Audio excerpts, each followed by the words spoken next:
Welcome into the Monday Mirror edition of Main Street Sports Today, presented by the Tennessee Orthopedic Alliance of Columbia.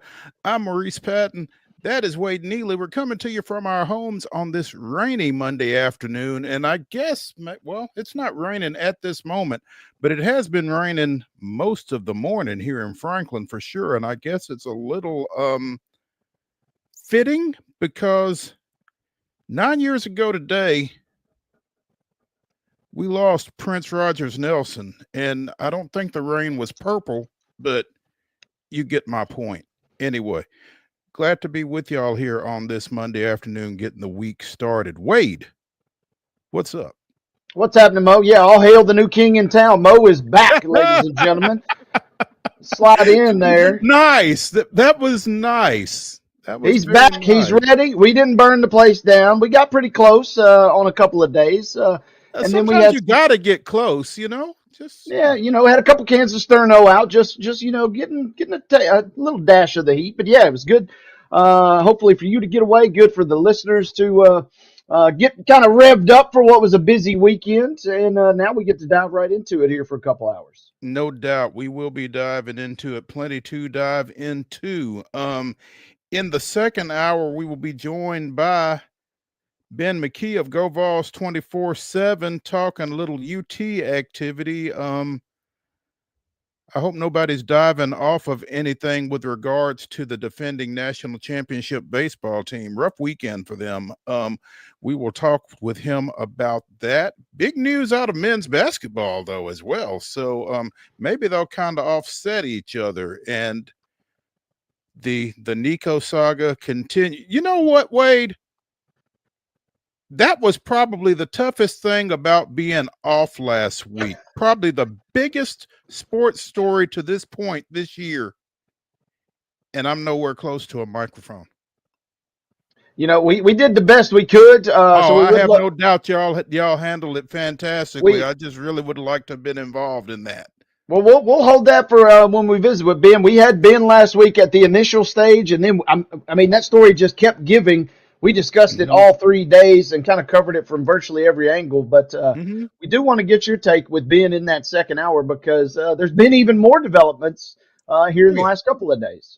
It like you said, it's the gift that keeps giving. So we'll be talking with Ben about that in the second hour. In the next segment, we're going to check in with John Denton of MLB.com.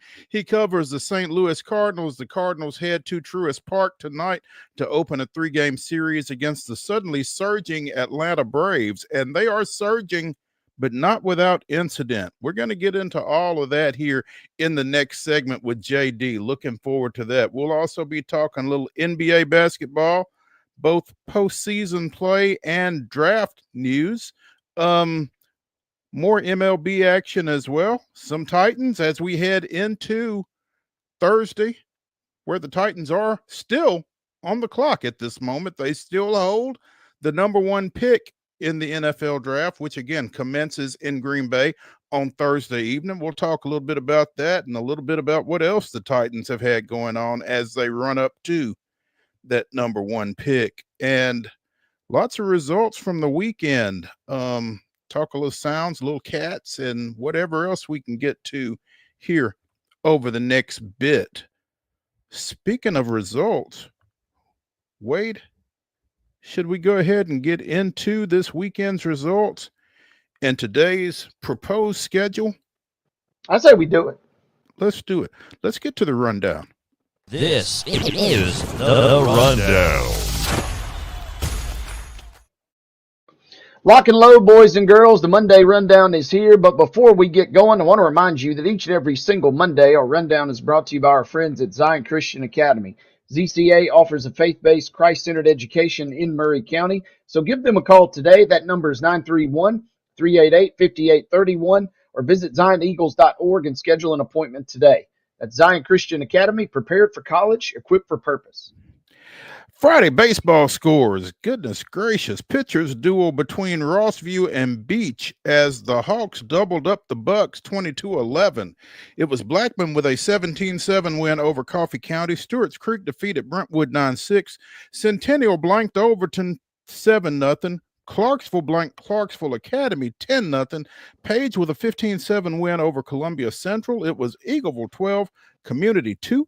Culleoka edged Perry County 6-5. Dixon County with a 12-4 win over Cookeville. It was East Robertson 17, Springfield 2.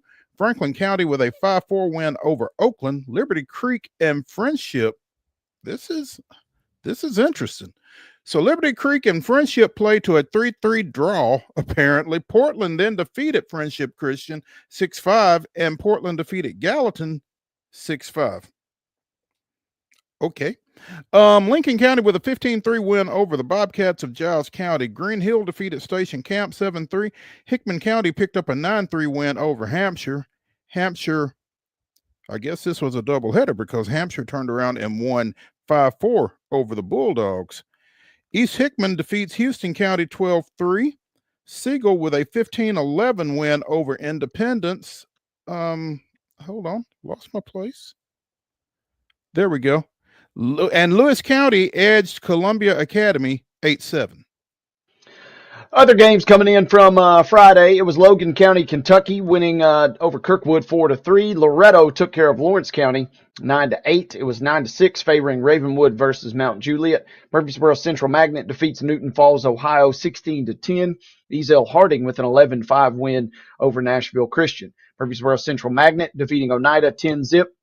Riverdale topping Tullahoma 9-7. Good win for the Warriors there. It was Lebanon 7, Rockville 5. Creekwood picking up a 3-1 win versus Shelbyville. Nolansville 17, Smyrna 7. It was Summertown 11, Spring Hill 7. Grace Christian Franklin with a 6-3 win over Summit. Cookville winning 12-8 versus Sycamore. And Good Pasture defeated White House 10-7. Let's go softball scores from back on Good Friday. It was Columbia with a 5-0 win versus Bob Jones, Alabama. West Morgan, Alabama defeating Columbia 13-1. Columbia Academy with a 15-0 win versus Webb School. Eagleville on top of Summertown 7-1. Sulligent, Alabama defeats Loretto 7-4. Mount Pleasant with an 18-3 win versus Spring Hill. Oakland picking up a 7-3 win versus Gardendale, Alabama, and Chelsea, Alabama, and Oakland. Yet again, another 3-3 draw in classic action on Good Friday. There we go. Boys soccer action from Friday. Cookeville with a 3-0 win over Wilson Central. It was Rockvale defeating Laverne 6-1 and Riverdale 1-0 over Siegel. Major League Baseball action from Friday. Matching scores here as the Braves and the Astros both come up with 6-4 victories. Atlanta over Minnesota. Houston over San Diego. And in the National Basketball Association, final regular season game of the year. No. This was the play-in game. My bad. I'm sorry. This was the play-in game as Memphis comes up with a 120-106 win over the Dallas Mavericks. More on the Grizz later. In International League action, the Sounds dropped a 2-1 decision at Charlotte on Friday. Saturday, high school baseball, Wilson Central with an 11-10 win over Bradley Central. It was Columbia Academy 18, Rocket City of Alabama 0. Creekwood defeated Amanda Clear Creek of Ohio 8-0. Dixon County with a 15-4 win over Waverly. Do not adjust your sets. Providence Christian 30, Franklin Road Academy 10 in Saturday baseball action. Good Pasture with a 4-0 win over Springfield. It was Lawrence County tripling up Loretto 15-5. Murfreesboro Central 19, Oliver Springs 6. Shelbyville with a 7-5 win over Sycamore. Shelbyville then lost to Dixon County 3-2. Friendship Christian with an 11-1 win over Springfield. It was Smith County 5, Stewart's Creek 3. Summit with a 3-2 win over Green Hill. Christ Presbyterian Academy with a 7-2 win over Upperman. No word on whether Upperman had any Jesus loves us for free signs at that game as they did at the state tournament a few years back. Sycamore with a 6-2 win over Waverly. Good Pasture defeats White House Heritage 4-3. Tough day for White House Heritage as they also fell to Friendship Christian 15-4. Softball scores from Saturday. Central Alabama topping Columbia 2-1. Columbia with a get back though in the next one, winning 5-1 versus Florence, Alabama. It was Loretto 6 over Russellville, Alabama, 6-4, I should say. Lexington out of Alabama comes back The team's just trading scores back and forth here. Lexington defeating Loretto 16-7. Lauderdale County then defeats Loretto, or Alabama victories there, 4-2 your final. In a Tennessee affair, it was Middle Tennessee Christian falling to Columbia Academy 12-3. Orange Beach, Alabama with a 13-2 win versus Oakland. And then Oakland bounces back versus Austin, Alabama, 11-1. Major League Baseball scores from Saturday. It was the Astros defeating the Padres 3-2. The Braves defeating the Twins 4-3. MLS action Saturday night. West Coast trip unkind to Nashville SC as they fall on the road at Seattle. 3-0 was your final again Saturday night. Nashville Sounds action. It was the Sounds over Charlotte on Saturday 10-4 as Nashville continues to play well in minor league baseball action. Sunday, the Thunder all over the Grizzlies, 51 points, in fact, in game one of the opening round in the Western Conference there. Again, your final 131-80 opening up on Sunday. MLB action. Braves with a 6-2 win versus the Twins. Sunday Night Baseball was the Padres defeating the Astros 3-2. And we mentioned the Sounds continuing to play well. They capped their series versus Charlotte yesterday. Your final score was Nashville 14, Charlotte 11. High school baseball today. Again, check your local listings because it has been a wet morning here in this area anyway. 4:30 start for Beach and Clarksville. Also at 4:30, Hume Fogg is at University School of Nashville. There we go. 5 o'clock, Clarksville Academy travels to Donaldson Christian Academy. Richland is at Hickman County. Antioch goes to Overton. Nashville Christian is at Mount Juliet Christian. At 5:30, Christian Community is at Trousdale County.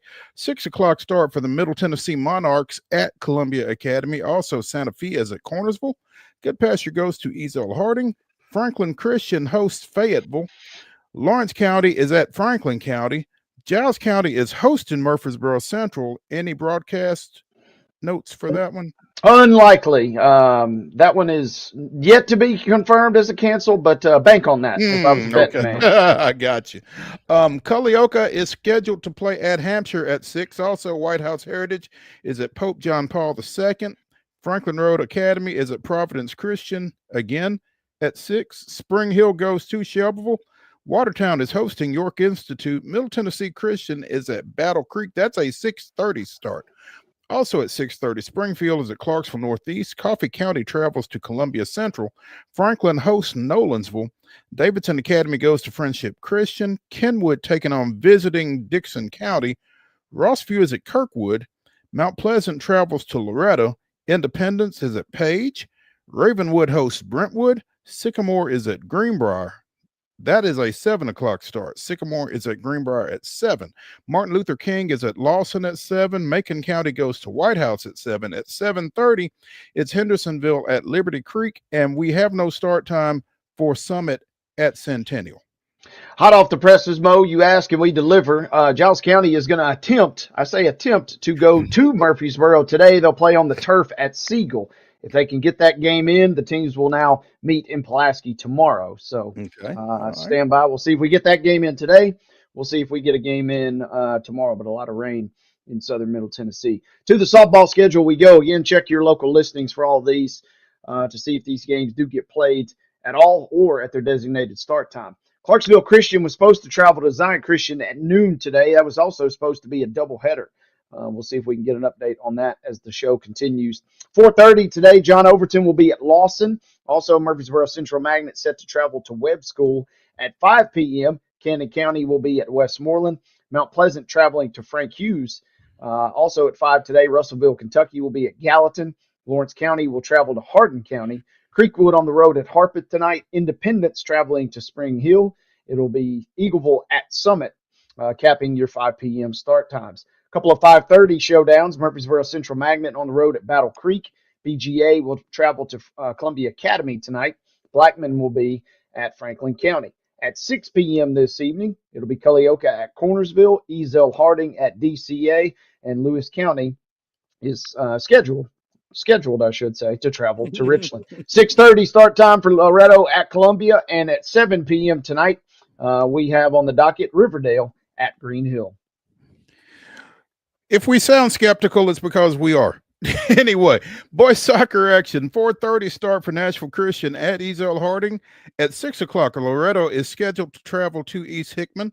Also, Columbia Academy is set to play at Middle Tennessee Christian at 6. At 6:30, Lincoln County travels to Spring Hill. And at 7, it's Beach at White House. In Major League Baseball action, again, 6:15 first pitch at Truist Park as the St. Louis Cardinals take on the Atlanta Braves. That one can be seen on FanDuel Sports.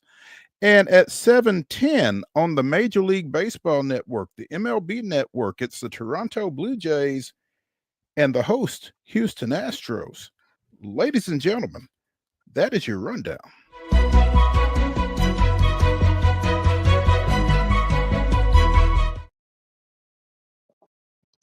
Your top story brought to you as always by the fine folks at Piggly Wiggly in Neely's Mill in Columbia. Be sure and check out their delicious daily deli lunch options available from 11 a.m. until 6 p.m. Also, their hand-cut meats and everything is cost plus 10% at the cash register. Piggly Wiggly, Neely's Mill, Columbia, bringing you our top story. Wade, did we ever think anything other than Cooper Flagg being a one-and-done guy? No. I could come up with some way to maybe spin it, but no is your short answer. I think no. That would be my statement. Cooper Flagg, the Duke freshman, announced this morning that he will be foregoing the remainder of his collegiate eligibility and make himself eligible instead for the National Basketball Association draft. Duke fans, my teammates, the brotherhood, everybody that was along for the journey. It was an incredible year, probably the best year of my life, and I have so much gratitude, and I feel so blessed for all the opportunities that I was given. Duke has always been a dream for me, but I'm excited to announce that I'll be entering my name into the 2025 NBA draft. Today is just the beginning, but I have the brotherhood with me for life. 6'9" forward averaged 19.7.5 boards and 4 assists as Duke advanced to the Final Four before falling to Houston in the national semis. And again, I don't know that anybody ever thought that Cooper Flagg was coming back for his sophomore season. No, and the only way, two things with him, the only way you would really consider this is, number one, you remember he's playing a year younger. So, maybe get an extra year of seasoning, maybe, if you want to go that avenue. The only other avenue is kind of that Diego Pavia situation where you come back to college because you're going to make more money in college than you would as a professional. But Diego Pavia and Cooper Flagg are not the same. One is going 1-1 and one is going question marks. May not be long for the next level. So it does make sense for a guy like Pavia. It does not make sense for a guy like Cooper Flagg, who's, according to On3, earning about $4.8 million, his current NIL valuation, which is listed as the second highest. I'd like to know who's the highest, if he's number 2. But with all that being said, he's punting on money in the future, Mo, by doing this, right? Because the sooner you can start that clock on that Supermax, which by the time he is eligible is going to be roughly $398 to $400 million. You want to get to that payday as soon as possible. Yeah, the payday in the short term is nice on your rookie deal. Certainly nicer than perhaps even what you could get at Duke. But you're really just gunning toward that Supermax. And even though you're going to be playing a year younger in the NBA, the sooner you can get to that $400 million estimate in a couple of seasons, that's the big payoff. And that's kind of what makes this a no-brainer. Yeah, I don't think there was again. I don't know what the scenario would have been because, as you said, Cooper Flagg is not Diego Pavia, and that's no knock on Diego Pavia. It just is what it is. So yeah, go make that money, kid. I don't think.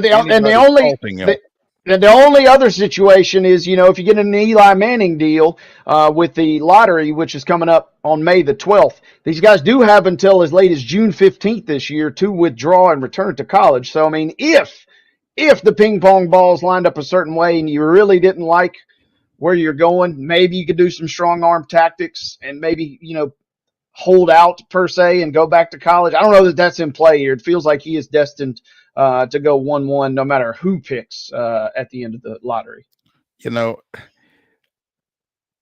I envision a scenario where the Spurs get the first pick already with Wemby, and now you get Cooper Flag too. Yeah. It's happened to them. It feels like a time or two.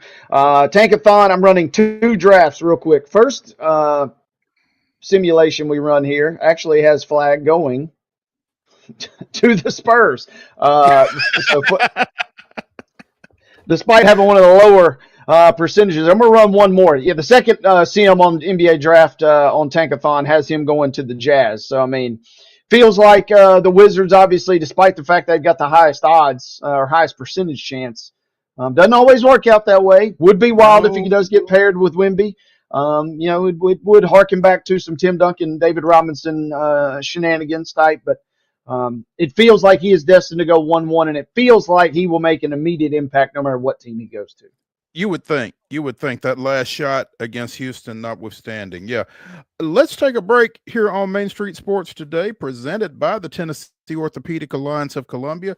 When we return, we'll be joined by MLB.com's John Denton talking a little MLB. Stick around.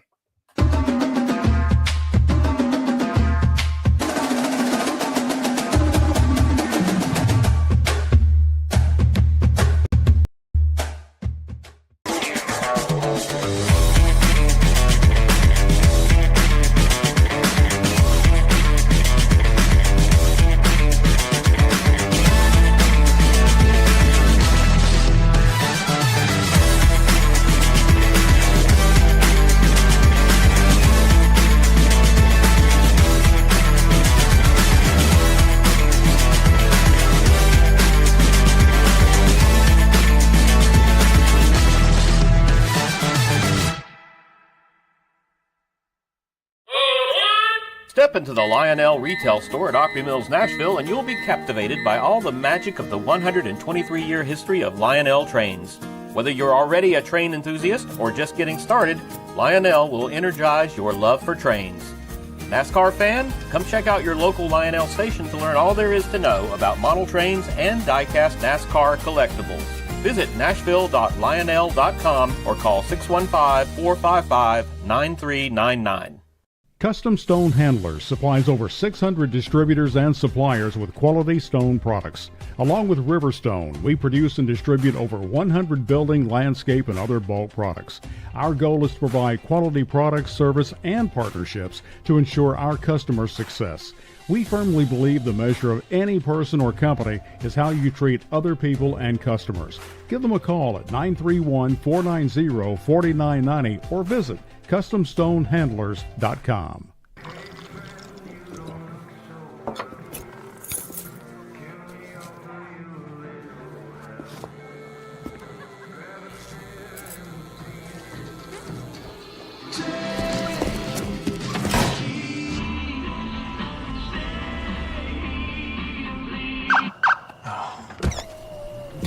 You're seeing the signs too, right? What signs?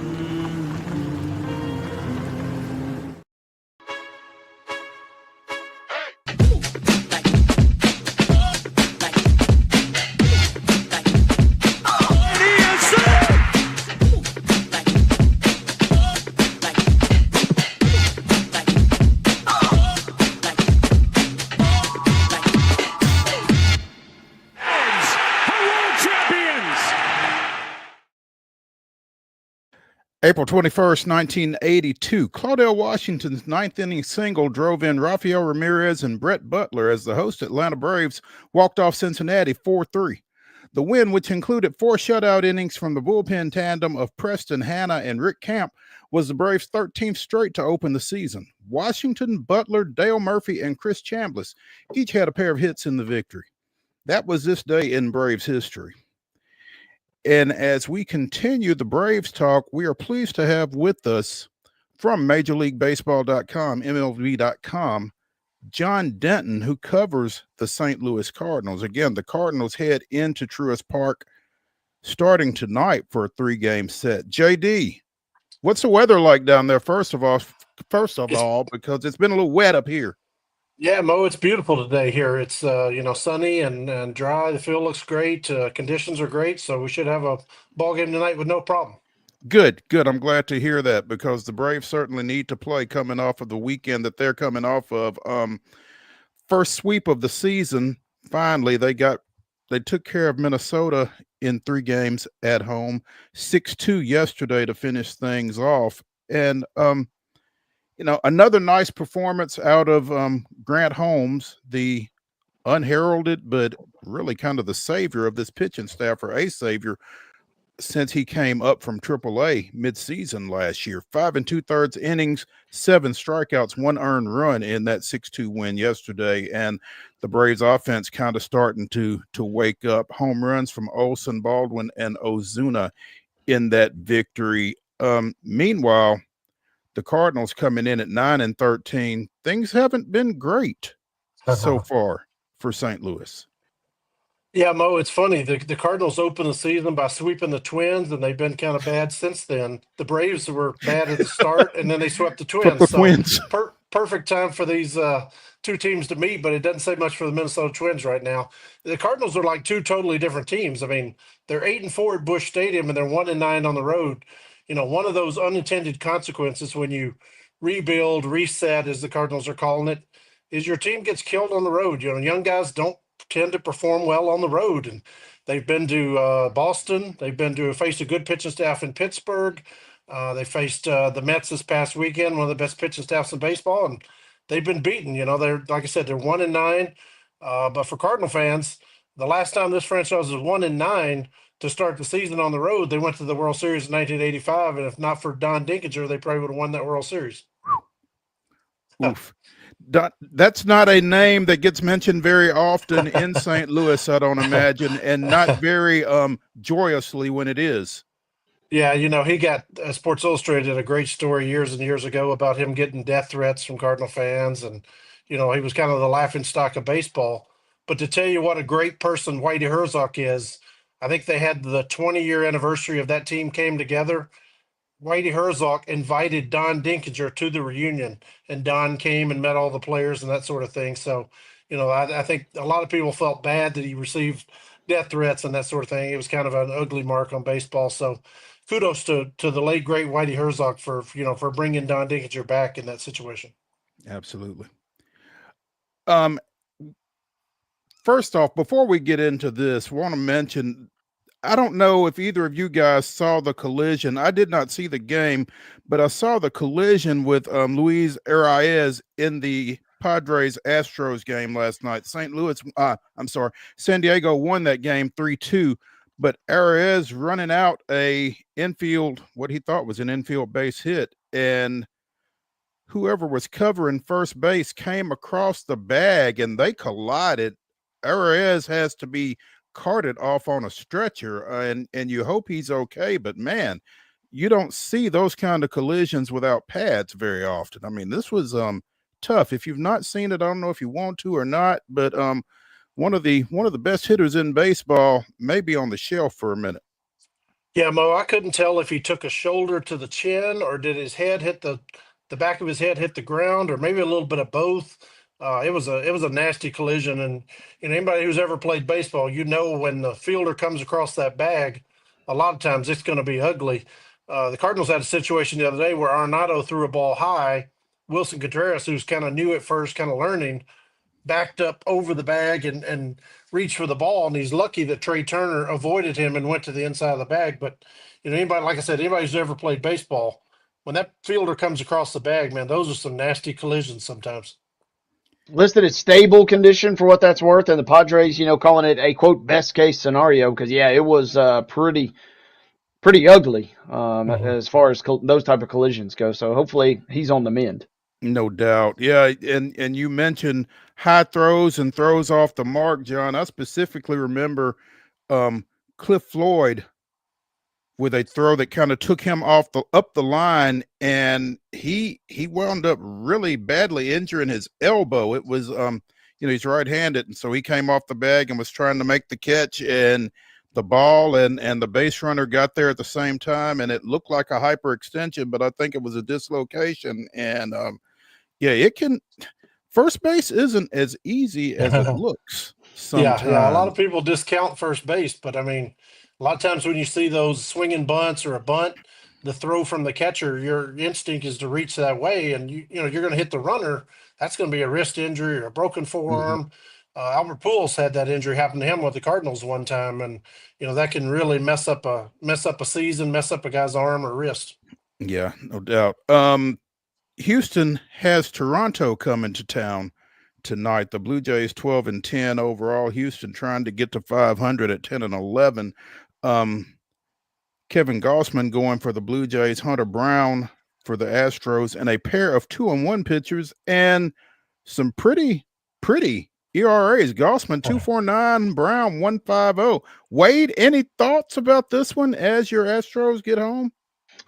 Just try and win a game and then go from there. It was nice to take 2 or 3 from San Diego, but Toronto's, kind of quietly sneaking around the chicken coop in the AL East. So be nice to kind of get one tonight and then maybe see what you get for the rest of the series. Yeah, Mo, I can tell you that Hunter Brown was the best pitcher I've seen all season. He shut down the Cardinals last week. I think he has an 18-inning scoreless streak. You heard it here. That guy might win the Cy Young in the American League this year. He is legit. Oof. There you go, Wade. A little first-hand knowledge there from JD. He was throwing 97 in the seventh inning the other day against the Cardinals. He shut out the Cardinals, but it was impressive that he was still throwing 97, 98, 99 in the sixth and seventh inning. John, are the Cardinals, have they finally gotten to the point where they're just going to leave Jordan Walker alone and let him ride some things out? I mean, he hasn't necessarily been an enigma, but the way the Cardinals have dealt with him over the last couple of years has really been a little inconsistent, it feels like, from where I sit anyway. Yeah. He made the opening day roster in 23 and 24, but they sent him down. In 23, he didn't deserve to be sent down. They sent him down because they had a log jam. Last season, he started the season. He was pulling off pitches terribly. He needed to go down last year. This year, they're talking about that he's going to have the runway to play. He's going to have the opportunity to fail and not have to look over his shoulder. He worked all offseason with the Cardinals' new hitting coach, Brant Brown. The Cardinals have been top 5 in just about every hitting category this season because of Brant Brown. Brant Brown's helped just about everybody on the team with their hitting, Jordan Walker included. And, if he can ever get to where he's not pulling off pitches, if he's not swinging at that low and away pitch, I mean, Mo, you're talking about a 6'6", 260-pound guy from here in Atlanta. He'll probably have 30 people in the crowd tonight. If he can ever find it, if he can ever get on track and get a run going, he has superstar potential. It's got to click for him. And he's shown flashes of that this season, more so than the previous 2 seasons. Last time I was at a Braves game, it was last summer against the Cardinals, and I ran into a relative of his, had on a Jordan Walker T-shirt, and I was just asking him, and I don't think he was with the team at that time, actually. So I'm like, what's up with him? Said, well, they just keep messing with him, blah, blah, blah. So I'm glad that they are giving him that runway because, again, the physical tools just are really enticing there, and it just feels like if he gets it figured out, man, you can just wind him up and let him go. So it's going to be interesting to watch. Cardinals, again, 9-13 coming into this series. They've got Eric Fetty going, and Fetty is 1-2 with a 3.43 ERA, and that's a guy that when he was with the Nationals, the Braves used to love to see coming, but he went overseas. He came back to the White Sox, and it looks like he figured something out, JD. Yeah. He went overseas, and he's one of those analytics guys. He works with Driveline all off season. He studies the shape of his pitches. He went overseas and developed a couple of pitches to combat right-handers. So he has been better. I still think there should be a Senate investigation into how he won 7 games with that White Sox team last year. He came over the Cardinals at the trade deadline. He wasn't very good last year with the Cardinals after he came over. He's been better this season, pitched well. But like you said, the Braves' eyes light up when they see him. I think he's 0-6 with an 11 ERA in his history against the Braves. So, they've beaten up on him for years when he was with the National, but he has kind of come back with different stuff this year. He has a little better stuff to combat right-handers. He's been very good. He actually took a no-hitter into the 7th inning against the Pirates a couple weeks ago, and they took him out because his pitch count was up. But he's been much better this season. He's had 3 really good starts and 1 bad start that Boston beat him up pretty good. So I'm sure he wants to get over the hump and try to beat the Braves tonight. Yeah, because I know that Braves fans would have never expected to hear Eric Fetty and no hitter in the same phrase. So that definitely caught our attention when that happened a couple of weeks ago. Spencer Schwellenbach going for the Braves tonight, 1-1 with a 2.55 ERA. And again, as we talked about Grant Holmes earlier, Schwelly has really kind of helped anchor the Braves starting pitching to this point, even as they've been, floundering a little bit. It's not necessarily been the youngsters' fault. But John, I want to ask you, I'm sure pretty much everybody in Major League Baseball is aware of the situation that took place during the Braves game Saturday night against the Twins, where Jarrett Kelenic hits what he thinks is a home run, what a lot of other people think is a home run, Cadillacs it out of the box, ball doesn't get out. He tries to make a single into a double, gets thrown out. And, as Braves fans, we've seen that before, unfortunately, and it has usually resulted in somebody getting pulled out of the game. That was not the case this time. Is there any residue from what you can tell? I know you're coming into town and the Braves aren't necessarily your team, but what are you hearing? What were you hearing yesterday from a distance about this situation and the way Brian Snitker has handled it? Yeah, I think there was a little bit of frustration in the Braves clubhouse. They finally had a good series. They finally had a good win. And Acuna had to interject there and kind of, show his immaturity a little bit. He does that quite a bit. Incredible player. It'll be amazing to see if he can come back from a second ACL tear. Just one of those breathtaking players. But we've all seen him and Schnitt have butted heads at times, and Schnitt wants to teach him a lesson that you always run hard. And Acuna's right. If that was him, he probably would have been taken out of the game. Kelenic, if you ask Kelenic, I'm sure he would say he probably should have come out of the game. He Cadillac'd it. He was pimping it. He thought the ball was gone. He gets thrown out at second base. Acuna's right. If it was him, he probably would have gotten thrown out of gotten pulled out of the game. But you know what? Kelenic deserved to be pulled out of the game. So it's one of those things where it's best to just kind of keep that to yourself. Young kids want to put everything on social media. It's not always necessary to put all your thoughts out on social media. But I do know that from what I've heard, there's quite a bit of frustration in the Braves clubhouse that, the team's finally playing well. They got a sweep, but everybody in Atlanta is talking about this situation instead. So that tends to rub veteran players wrong sometimes. I guess my question is, why? and I unfortunately I don't think we're ever going to get a decent answer out of Snitker on this. But if everybody watching that and everybody knowing the history of that transgression and what happens afterwards, why the inconsistency with this specific situation? Yeah, that's something only Schnitt can answer. But Mo, I always go back to Jimmy Johnson, the old football coach, when he was at the Miami Dolphins. They asked him, "Do you treat all your players the same?" And he's like, "No, I don't. I treat the ones who show up on Sunday differently. They get a little preferential treatment." So coaches don't always. Everybody thinks it's everybody's treated equal. That's not the case in baseball. The guys who show up get a little freedom every now and then. That happens from time to time. I'm sure Snit, the old school baseball guy in him, thought he was teaching Acuna a lesson, and he wants him to be the best player he can be, and he wants him to play the game the right way. So, like I said, only Snit can answer why Kelenic wasn't jerked out of the game the same way. But it's one of those things where I think Acuna, maybe if he had it to do over again, would keep it to himself, because you're down in Florida and you're distracting from the team actually, getting on track and having a good series. Yeah.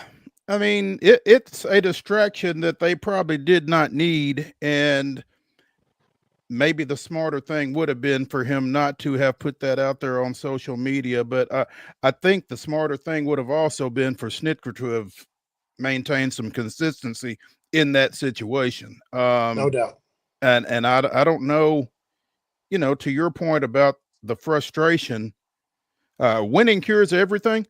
But I'm not sure that this thing is necessarily over with. I mean, as you mentioned, Acuna is down in Florida kind of rehabbing that knee and getting ready to get headed back toward Atlanta. And I'm sure that there will be some reporters waiting on him when he gets there to revisit this situation. But John Denton of MLB.com joining us here on Main Street Sports Today, presented by the Tennessee Orthopedic Alliance of Columbia.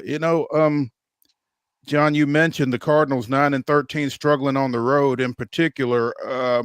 What is lending itself to those struggles in particular, do you think? Is it just the youth?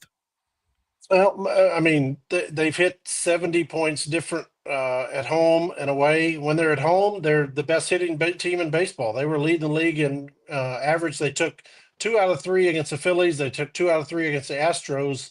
They were number 1 in baseball in OPS. They're number 1 in average. And then they went on the road and scored 9 runs in 4 games against the Mets. So the ERA is 4 runs higher. The batting average is 70% lower. It's just one of those things where they've looked like 2 totally different teams, whether they've been home or away. But like I said, if you're going to put first, second, and third year players at a lot of positions, this was the first offseason where the Cardinals, a franchise that historically has always gone after it. They've spent money. They didn't spend money this offseason. They said, we're going with our young guys. They had Sonny Gray, a Nashville guy, Vanderbilt guy. They asked him if he wanted to stick around, and he said yes. They actually thought he would probably want to leave. They had Wilson Contreras, who wanted to stay. They thought they could trade Nolan Arenado, and all 3 of those guys are still here, but they're surrounded by young guys now. So it's one of those situations where they're quasi rebuilding and quasi trying to win. And as we know, as we've seen in the past, if you halfway try to do one and halfway try to do the other, usually neither one of them works. And that's kind of what they're getting so far. John, with that being said, we're kind of creeping up on like almost 15% of the way, just a little snippet of the season in the grand scheme of things. But good or bad, who are maybe you most surprised by that division in the NL Central right now? Well, I mean, the Cubs are the real deal this year. I mean, it's going to take a miracle for them not to win. Usually I always say that the Cubs do less with more than anybody in sports. I mean, they have every built-in advantage to dominate this division, but the Cubs never do. Usually they find a way to mess it up. But I mean, them getting Kyle Tucker this year, Kyle Tucker's the next guy who's going to get Juan Soto type money. I mean, nobody realizes it yet, but Kyle Tucker's going to get $600 million in the offseason. He is that good. The Astros knew they couldn't pay him. The Cubs likely won't pay him. I mean, we all know he'll end up with either the Mets or the Dodgers or the Yankees. But adding him was a piece showing that maybe the Cubs are seriously trying to win this thing this year. And I don't think they can beat the Dodgers. I don't think they can beat the Phillies, but they're the class of the division with Kyle Tucker. That was a big time move by the Cubs. And they've kind of looked apart. Is there anybody, is it Milwaukee or is it suddenly Cincinnati who's kind of woken up from their early start? Does anybody, or who maybe fills that void if it's not Chicago in your mind in this division? Yeah, the Reds have a ton of talent, ton of young talent, but they've been saying that for the last 4 or 5 years. It's time for them to take a step forward. Hunter Green can be unhittable at times. He throws, the most 100-mile-an-hour pitches of anybody in baseball. They have all this young talent. Ellie De La Cruz is one of the most exciting guys to watch in baseball. If the Reds are ever going to do something, this would be a good year for them to step forward and maybe challenge the Cubs. I don't see Milwaukee doing it. I think they're going to fall back this year. The Pirates just have no hitting to go with all that good young pitching they have. And I think the Cardinals could maybe stay 500 for most of the year, but I just don't see them as serious contenders in that division this year. So if the Cubs, let their foot off the gas, Cincinnati, maybe Milwaukee, but it feels like you're all in on what you've seen out of Chicago thus far. Yeah, I think the Cubs are legit. That losing Steele was a big blow to them, but we'll know how serious they are if they go out and replace Steele with another pitcher. Them going out and trading for I forgot his name all of a sudden. The right fielder I was just talking about, going out and getting him Tucker, going out and getting Tucker. was a big deal. That said that they're serious. If you go out and replace Steele with a really good arm, that'll say that the Cubs are all in and legitimately trying to win this thing this year. Mm-hmm. Do you feel like Francona kind of pushes Cincinnati forward a little bit, John? Yeah, Mo. I think he makes every team he coaches better. You know, guys, half the deal is getting guys to play hard, getting guys to want to run through a wall for you. I mean, Tito Franco, he makes everything better. He makes every team that he's around better because guys want to play for him. He's smart. He knows what he's doing. That was a big pickup for the Reds. That kind of showed that the Reds are trying to be serious and trying to win again. So maybe they can make a run at the Cubs, but you know, the Cubs have additional resources to add at the deadline, whereas the Reds aren't likely to add at the deadline. Yeah. John Denton of MLB.com joining us here on Main Street Sports today, presented by the Tennessee Orthopedic Alliance of Columbia. JD, as always, we appreciate your time, man. Enjoy the game, and we will catch up with you. Sounds great. Thanks, Bo. Thanks for having me. All right. Thank you, John. Hey, let's take a break here on Main Street Sports today. When we come back, we will talk a little pro football. Stick around.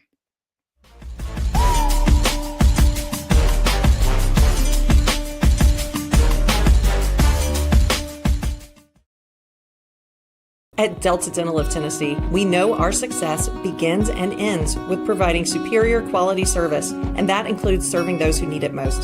This year, we're celebrating 25 years of giving back to the community we call home. Delta Dental, along with our Smile 180 Foundation, supports Tennessee's dental colleges and oral health education, children's hospitals, free and reduced cost dental clinics, and other like-minded charities. Here's to the next 25 plus years of ensuring healthy smiles.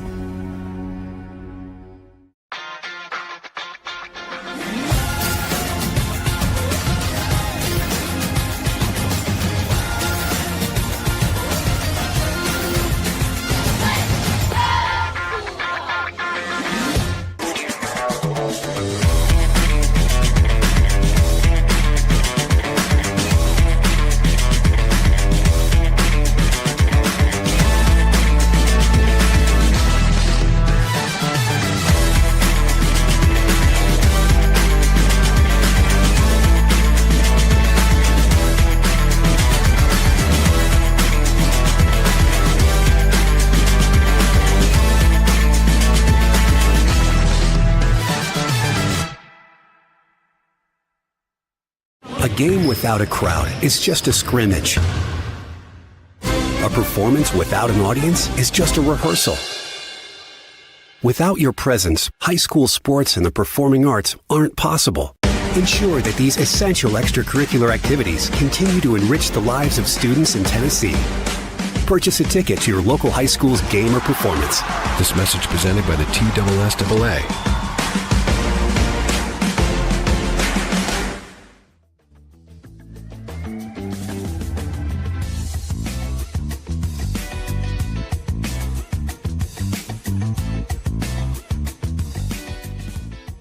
The Monday Mirror continues here on Main Street Sports today, presented by the Tennessee Orthopedic Alliance of Columbia. In the next hour, we'll be talking a little NBA. We'll be talking with Ben McKee of GoVols247.com, talking about the Vols, and we'll get you up to date on everything else that has taken place over the weekend. Right now, though, we're going to delve into the NBA postseason. And as we mentioned in the rundown, the Grizzlies advance with a play-in victory over the Mavericks and then get dismantled 131-90 in game one out at OKC. I don't think it's necessarily any shock that Memphis lost to Oklahoma City, but 51 points. Yeah, it was tough, and you're right. It was not a shock. I've got some shekels on OKC with the sweep, and that's just a function of the Grizz not being great. OKC maybe being one of the sneaky best teams in the history of the game, but also more importantly than anything, we also in that very same rundown, Mo, talked about the Grizzlies played not one but two play-in games last week, including one on Friday, had to fly straight into OKC. They slapped them with the noon start time, and in almost every other year, that is the dreaded NBA TV series. But unfortunately for the Grizz, they put them suckers on primetime yesterday in ABC. So there was nowhere to run, nowhere to hide. They got embarrassed. SGA had a horrific game by his standards, and we're still talking about OKC with a proper dismantling of Memphis. This will not be a pretty series for the Grizz. It'll be a nice warm-up series for the Thunder as they get ready to move on in the Western Conference. And to John Morant's credit, he came out after the game and said, "We will never lose that badly again." And be hard not to. Yeah. Right. Well, yeah, you'd kind of like to think. And yes, Mark, to answer your question, no, I'm not in the correct segment. We'll flip these. Got ahead of myself, y'all. My bad. He wanted to stomp on the Grizz grave and just get it over with. I'm with you. Let's just go ahead and process it and not even have to worry about it again because it was that bad. And you're right. I mean, when you talk about the only other team that had been beat that bad in the history of professional basketball was the St. Louis Hawks, a team that doesn't exist anymore. I mean, that kind of tells you all you need to know. It was putrid yesterday. The Grizz had not beaten OKC all season. I don't think they will beat them any this postseason. But, man, yeah, they slapped them on ABC in prime time. That was brutal. Yeah. And, Memphis has got so much going on, with the coaching change and everything else. And elevating a guy this late in the year, okay, you wanted to see him, but what are you seeing? I think it was more just you want to keep him around for next year. And if he would have hit the open market, he was going to end up somewhere, maybe even Denver, right, who's also going to be in the market, presumably for a head coach. So Memphis kind of playing a little bit, although it's an odd game of chess. In a way, they're playing a game of chess, it seems like. But, yes, this was not going to be a series for the faint of heart, especially when Brandon Clark goes out, especially when Jalen Wells goes out. This will not be look away. It's like an episode of The Pit, right? I mean, where they're doing ER procedures. Just don't really look at the screen when Memphis and OKC get together coming up tomorrow night because it will not be pretty, I don't think, the rest of this first round. Most of these first round matchups were pretty much chalk, but one that was not, number 7 Golden State with a 10-point win over Houston, 95-85 yesterday. Is that an upset or is this a different Golden State team than it's seeding with Jimmy Buckets and postseason Jimmy?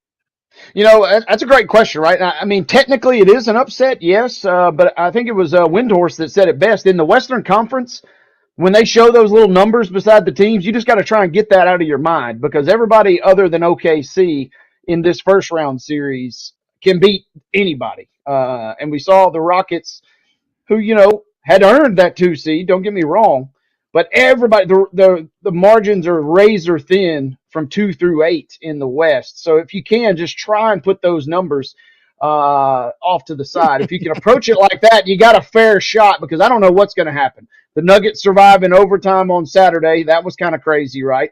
The Timberwolves absolutely shoot the laces off the ball to beat the Lakers in their series and grab a road win. This has kind of been the road we've been set on. The West is just going to be unreal, and I'm kind of just trying not to predict anything other than an early exit for the boys over on Beale Street. Yeah, you mentioned Minnesota with that 117-95 win over the Lakers, the number 3 seed Lakers, and the Lakers had to work to get it down to 22 at the end, basically. I mean, this thing was looking like it was going to be a complete blowout, not just a 20-pointer early on. Yeah, I mean, all you need to know is Bronny James saw time in the game. That tells you that it was a blowout one way or the other. And the fact that Minnesota goes 21 of 42 from downtown, they're not going to lose many, if any, games like that. Yes, you got 37 from Luka, kind of a classic Luka performance. But Minnesota just kind of answered the bell. I mean, Naz Reid coming up with 6 of those 21 threes off the bench. He was electric in that game. And Minnesota, again, if you can remove the numbers, I mean, we're talking about teams that are separated by 1 game, right? 49 wins and 50 wins. They're about as dead even as it gets. That's what's going to make these opening round series, especially in the West, so compelling, I think. That was a great win for Minnesota, of course. in the East, things were pretty boring over the weekend. Cleveland downs Miami pretty big. Boston downs Orlando by 17. The Knicks with a 11-point win over Detroit. In Indiana, taking care of Milwaukee. The seeds are a little bit more equitable, maybe, in the East. Yeah, that's fair. I would agree with that. And yes, the Bucks didn't have Dame, but I don't think that really is going to make that much of a difference. I feel like the Pacers have got the goods to see that through. They had a great game. Watched most of that one on Saturday. Miles Turner kind of you're not necessarily banking on Miles Turner being your 3-point marksman, but he was shooting well from downtown, was the big man. The East, yes, a little more chalky. Would have liked to have seen. I was blown away by the sheer number of points that were scored. Knicks and Pistons, even in 2025, your brain, the human mind cannot comprehend Knicks and Pistons scoring 200 plus points. I mean, that's got an 80-79 written all over it. Would like to see a little more life out of Detroit. I thought they might have the goods to sneaky grab a game or two in New York, but yeah, certainly more chalk. Yeah, Orlando was even hanging with Boston for the first half, but it was a laugher by the end. So I don't imagine we'll get as much drama, certainly in the East, in this first round. 235 to be exact between the Knicks and the Pistons. So yeah, I'm not used to seeing that. Like I said, even with Tibbs, these are not the bad boy Pistons, obviously. But man, it just felt a little jarring to see that many points scored between those two teams. Yeah. Let's take a break while Mo recalibrates here for the second hour of Main Street Sports Today, presented by the Tennessee Orthopedic Alliance of Columbia. When we return, we will talk for real Titans and NFL. Stick around.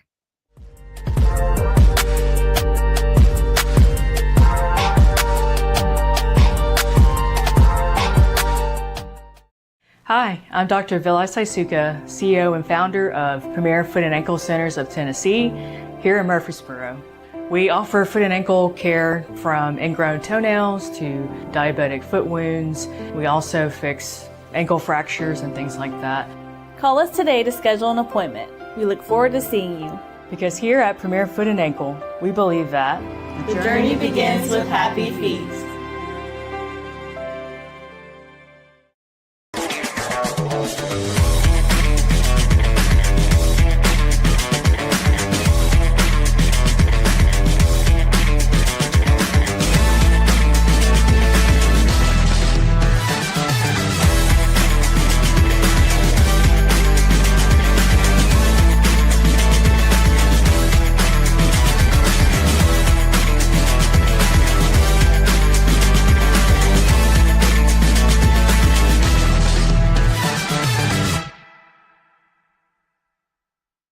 Zion Christian Academy at zioneagles.org or 931-388-7531. You can schedule your appointment to visit their beautiful campus. Again, zioneagles.org or 931-7531 to schedule your visit today. Jones & Lang Sporting Goods here in Columbia has been outfitting teams, officials, and anybody else from T-ball to college for 50-plus years. Be sure and check them out at 931-388-8060 or online at jonesandlang.com. Jones & Lang Sporting Goods, the look of a winner. Custom Stone Handlers supplies over 600 distributors and suppliers with quality stone products. Along with Riverstone, we produce and distribute over 100 building, landscape, and other bulk products. Our goal is to provide quality products, service, and partnerships to ensure our customers' success. We firmly believe the measure of any person or company is how you treat other people and customers. Give them a call at 931-490-4990 or visit CustomStoneHandlers.com.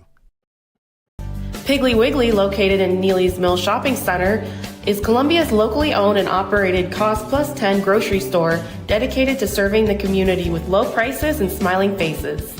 Piggly Wiggly offers fresh, hand-cut meats daily as well as daily hot plate lunches from their deli counter. You're certain to see smiling faces and a helping hand when you're here at Piggly Wiggly. Come by and check out our fresh produce, high-quality meats, and more. Down home, down the street, we'll see you at the Pig.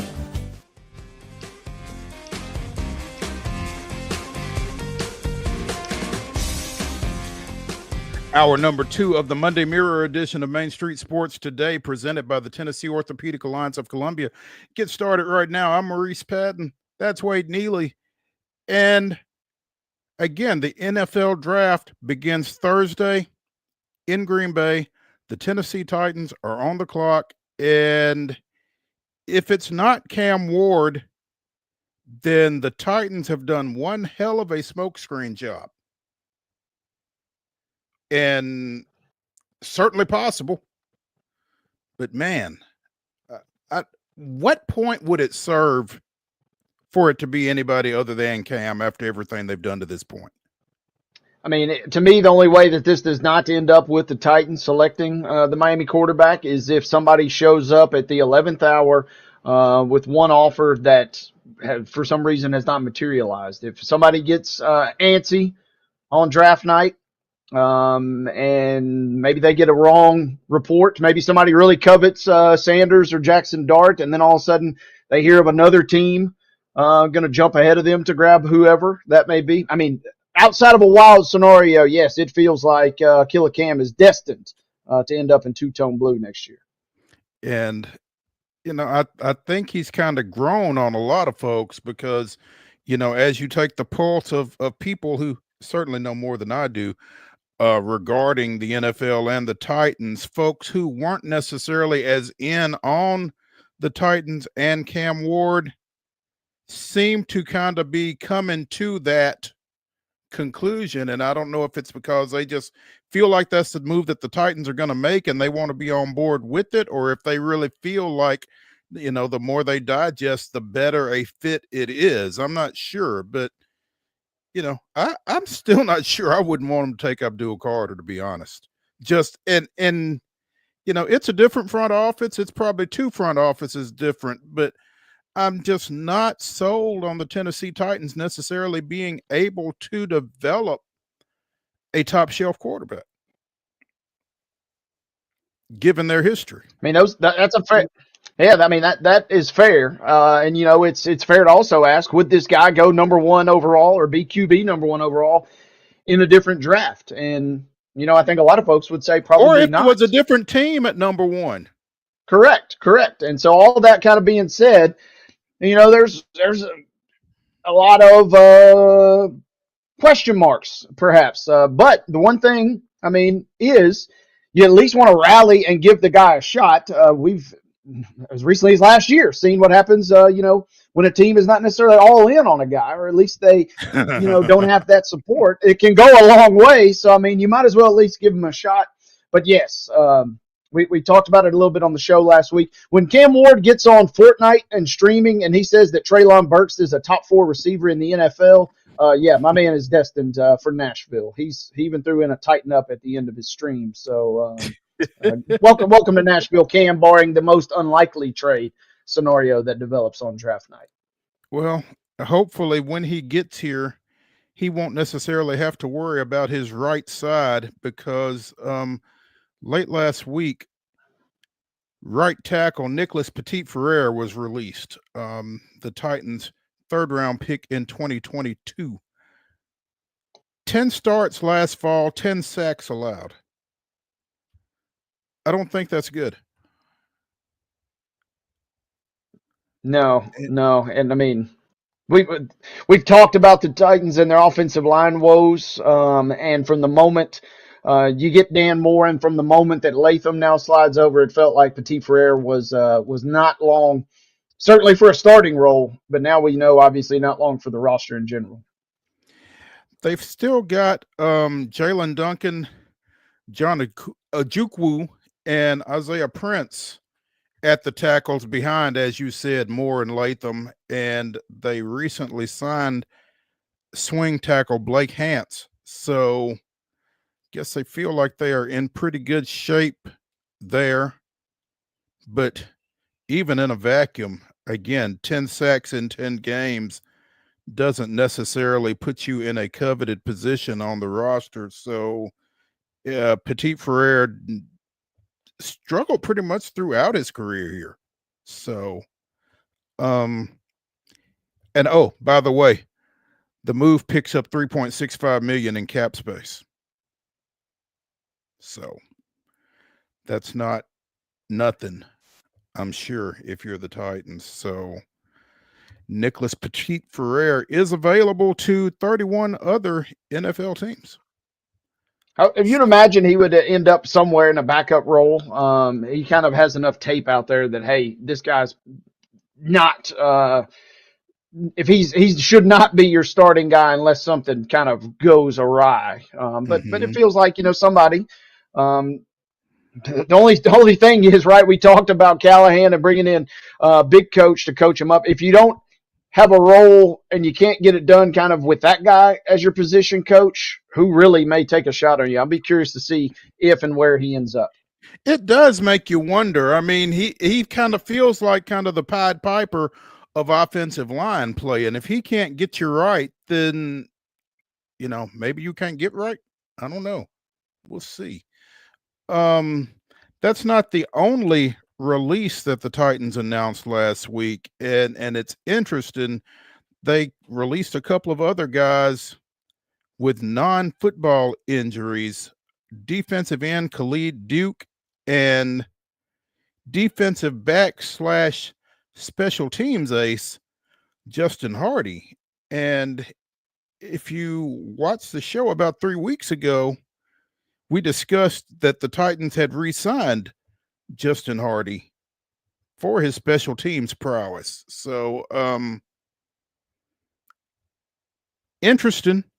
I'm not sure what necessarily prompts those moves, especially as non-football injury moves, and with a guy who you had just re-signed 3 weeks ago. Yeah, I'm not even going to pretend to, when we get to the back end of the roster, you're talking about any depth or any value you pick up could make a huge difference, but you're talking about razor thin margins, and I am certainly not qualified to kind of know the designation of whether or not either one of those guys kind of brings that extra juice. But presumably, yeah, you would think, okay, if it didn't fit, maybe we roll the dice on somebody else, because again, those one or two little key players. Maybe it's on a special teams role. Maybe it's in a backup or, a pinch that you got to throw them out there due to an injury role. That could win or potentially lose you a game. So for the razor thin margins, apparently those two were not deemed worthy of services for the folks in Nashville. Clearly. I mean, it just kind of catches my attention for the fact that just 3 weeks ago, you bring this guy back who was a free agent. That's it's intriguing to me. But yeah, like you said, that's the back end of the roster. We're talking what, 50, 51, 52, that type level of performer there. So easy come, easy go. If it is Cam Ward, and it certainly seems to be, at least one draft analyst feels like Cam Ward on Thursday, Missouri receiver Luther Burden on Friday. A guy who averaged 7+ yards per catch after the catch over his 3 seasons at Missouri. Pretty explosive dude. 6 foot 206. Sounds a lot like a former Titan receiver, actually. Ran a 4.41 at the combine. In 2023, 86 catches for 1,212 yards and 9 touchdowns at Missouri. And Daniel Jeremiah really likes him. He's got him just outside of the first round, his 33rd best overall draft prospect. And feels like he could be there when the Titans make their only pick on Friday. As of right now, they only have one pick. It's number 35. What's that? The 3rd pick of the 2nd round. So.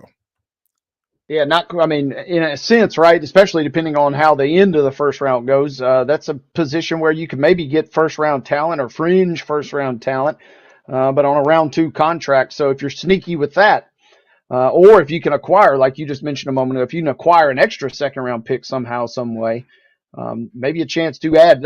That's where you can still add some key players. You know, we're not talking about guys that are at the back end of the roster. In theory, if you nail these second rounds, even third round picks, that's where you can really get some key players that either turn into stars or key role players that can really be some valuable additions for your franchise. So yes, everybody's fixated on the number one. In a way, it's kind of a blessing, right? That the Titans do feel like they got Ward locked in at number one, because now you can send all your other scouting resources toward your future picks. Whereas if you're kind of waffling or trying to figure out who to go with number one, you know, that can maybe alter your plan or your strategy in the later rounds. So in theory, the Titans maybe should have a little more resources at their disposal for these second and beyond picks. It's going to be interesting with Burden because, again, 1,000-yard receiver in 2023 as a sophomore. Last year, he finished with 676 receiving yards, 6 touchdowns on 61 catches. So productivity dropped off at Mizzou this past fall, and not sure necessarily what contributed to that, although Jeremiah says that the quarterback play was a little bit up and down. So I guess as a receiver, you're only as good as whoever's getting you the ball. So there's that, but still, you know, it's to be considered, I would think. So, you know, keep an ear out for Burden on day 2. And I think that would be great, you know, to get him a receiver and a high level receiver to kind of build that rapport with right from the get. They're both coming in here brand new. I think there would be some value in that for a young quarterback, you know, kind of get that security blanket kind of guy. Both coming in at the same time, getting used to each other, getting to work with each other, and doesn't necessarily feel like a bad way to go. I don't know. I'm sure there's plenty of other options. If it's not him, maybe the Arizona guy, McMillan, some other options like that. But Jeremiah seems kind of sold on Burden being there at 35 and that being a great get for the Titans because he's a first round talent, feels like. So yeah, we would love to have McMillan, but it feels like he will be gone by then. If you could snag a guy like that, you're right, Mo, because your Titans wide receivers, Calvin Ridley, and, you know, I like Cam Ward, but hey, I feel like it was a little disingenuous when he said Treylon Burks was a top 4 wide receiver. He's your other starting receiver at the moment, right? You have him and Van Jefferson. And also, as John Glennon has said, no disrespect to Van Jefferson, but that is not a guy you want as your starting 2 or your starting 3. So the Titans are going to have to address that wide receiver position, and it feels like a draft pick or picks will be part of that equation. How early and who it is kind of the holes that we're trying to fill in. But yeah, it feels like there will be some kind of shiny new toy for Cam Ward coming up as well. You know, as hard as it is for me to listen to any Van Jefferson slander for obvious reasons, the former Ravenwood high school standout, you know, he's not, I don't think he is a guy that really strikes a whole lot of fear in defensive coordinators. I don't think he's necessarily keeping anybody awake at night, that kind of thing. And the Titans could certainly use someone more of that ilk because, you know, on that side of the ball, they need all the help they can get. Meanwhile, in the shadow of the draft, off-season workouts for the Titans begin this week. The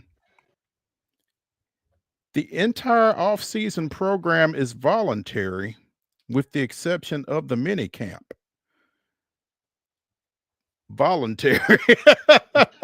I mean, if you are a member of a team that was 3-14 last year, I don't think you really get a whole lot of leeway. I know that NFLPA rules make it all voluntary and that kind of thing, but I really feel like it's going to behoove as many of the guys that are currently on the roster as possible to be here as often as possible, because again, you're on a team that was 3-14 last year.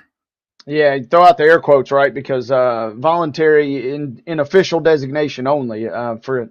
And I mean, even if you're not a team that's was so bad last year that you got the first overall pick, this is what kind of sets the winning franchises apart. And guys that want to be there, it's not even a question of, oh man, I got to show up for camp, or oh man, I got to show up for this OTA. You kind of want to be in that building when you're in a winning environment and when you're in a winning franchise, and kind of welcoming that environment and kind of getting in. Yeah, you're going to have some guys that are there for various reasons, or from a Jets, on the ayahuasca trip previously in the off season.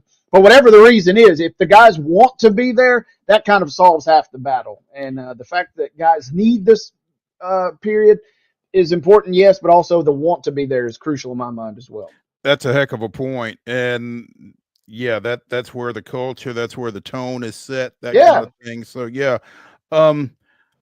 First day of organized team activities is May 27th. That runs through June 5th.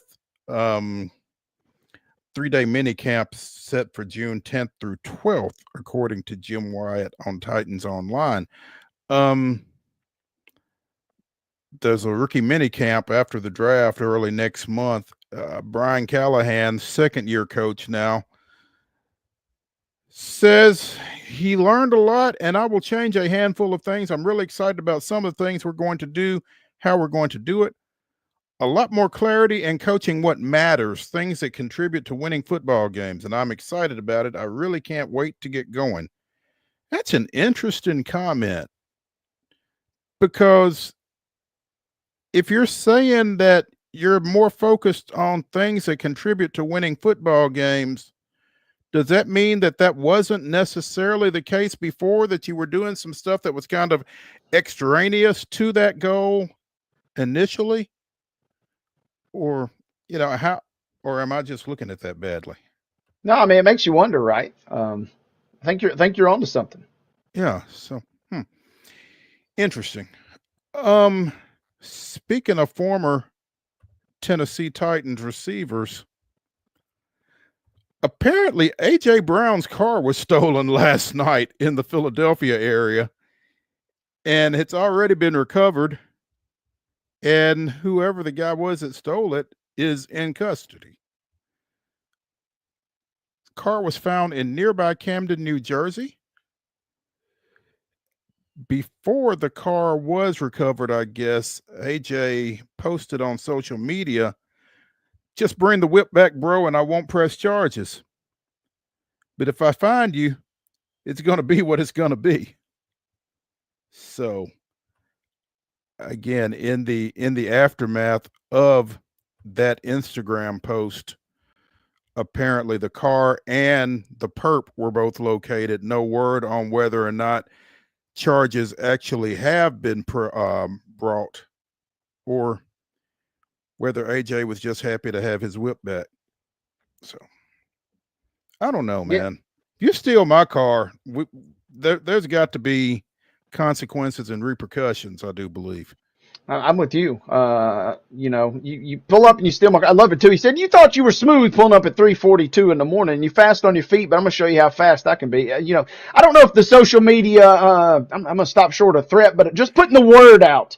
I don't know if just putting the word out was enough to bring it back, but if it was, AJ, he got his ride back, but he also got a little extra street cred too, saying, look, you come try me. We don't got to go to the police to solve this. I'm not the one. Yeah, exactly. So yeah, good for AJ. I'm glad he got his wheels back. I hope that they are in the same condition that they were when they left his custody. And I just don't know that I could find it in me to not let the legal system take its course with. I hate a thief. So we'll see how that goes. Carson Beck is like hitting AJ Brown, saying, well, hey, what did you do, man?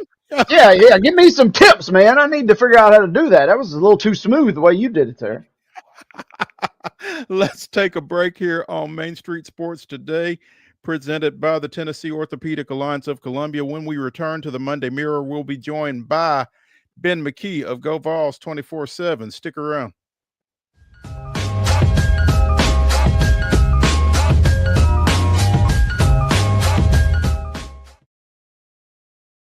Hi, I'm Riley, a certified physician associate here at Premier Foot and Ankle Centers of Tennessee.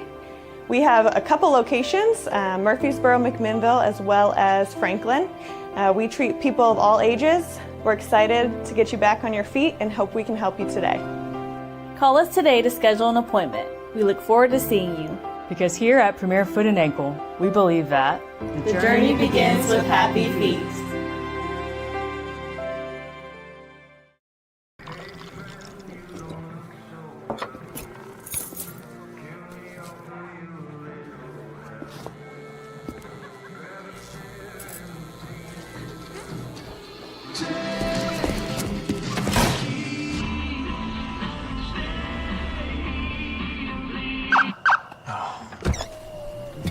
You're seeing the signs too, right?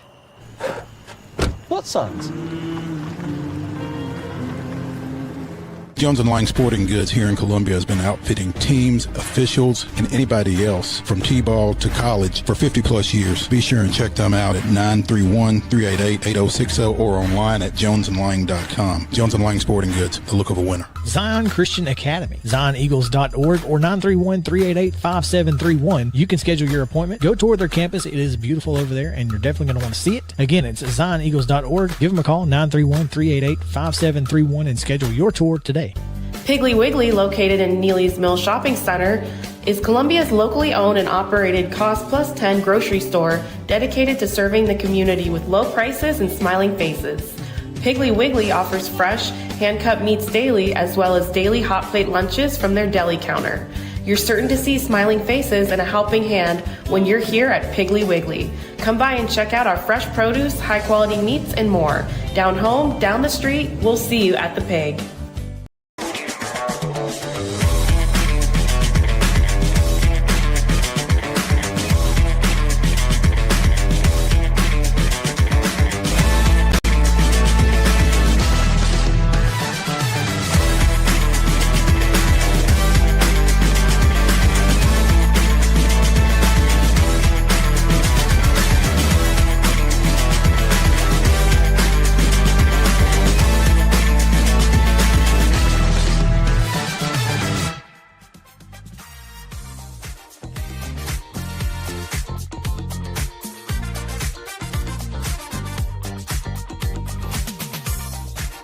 The Monday Mirror continues here on Main Street Sports Today, presented by the Tennessee Orthopedic Alliance of Columbia. That's Wade Neely.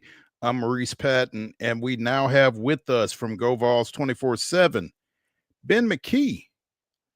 Busy weekend in Knoxville with news going on across the board pretty much. Ben, good afternoon. Are you catching your breath? I think so. It's just a never-ending sprint from football season until the end of the baseball portal, which gives me about a week or two before fall camp starts. So that long? Yeah, that long. If I'm lucky. Yeah. Depends on how active Tony keeps me in the portal. That's why you make the big bucks, Ben. Hey, talk to me about Nate Ament. I think it is Ament. Okay. Me and my buddies were talking about that. I've been calling him Nate Ament, but I think it is Ament. There was a video of him saying his name somewhere, and I think he said it Ament. But he's the real deal. He is the number 4 overall player in the country, a 5-star, the highest ranked recruit to ever pick Tennessee. And it's a significant development for Tennessee in terms of their roster building for next season. They still need to go add a shooter or two to really round out this roster. But when you have Jacoby Gillespie taking over at point guard, which is as good as you could do this cycle, transitioning from Zakai to Jacoby with what is available. And then I really like their front court. I don't think that they have one guy that's going to take over games, but I think the 4 of them combined, Jalen Carey, Cade Phillips, Felix Akpara, and JP Estrella, I think they check a lot of boxes as a group. And then you add Nate Ament, who is a heck of a talent. I do think – I'm not trying to temper expectations when I say this, but I think he is ranked number 4 in the country more because of his long-term potential rather than what he is now. He is really talented right now.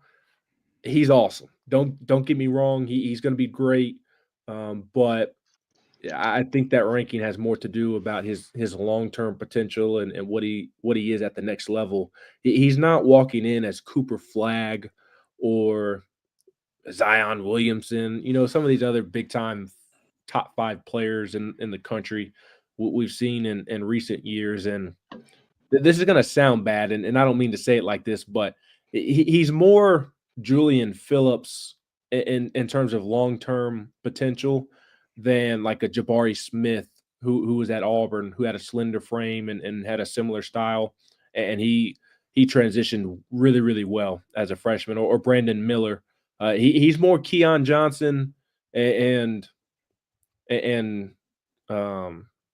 who is it that I just mentioned? Julian Phillips. Their athletic ability is why they are ranked so high, but they're not totally polished as a basketball player. So again, I'm not trying to throw cold water on it or anything, or temper expectations, because I think you should still have high expectations. I'm just trying to give people an idea of what Tennessee is getting here. But in terms of the player, 24/7 Sports, our evaluation of him, our analyst compared him to Michael Porter Jr. This is going to be wild, but kind of Kevin Durant, not in terms of he's Kevin Durant, but just in terms of style of play. At 6'9", can really handle the basketball. We have him listed as a power forward, but he's more of a 3 at that small forward position. But at his size, at 6'9" and a 6'10" wingspan, he can really handle the basketball. He can really shoot it. He can get to the rim. He can do a lot of things that you typically don't see from a basketball player at that size. So it's a phenomenal pickup, and it puts them squarely in position to make another run at the Final Four and potentially be the first team to do so in Tennessee basketball history. Still need to round out the roster, but this certainly it really helps them to put themselves in position to really go compete for a championship next year.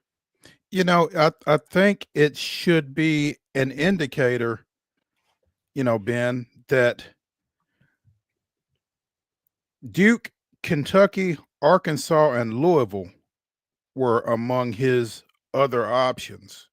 So when it's Tennessee over those folks, you feel like you got something pretty special right there, I would think.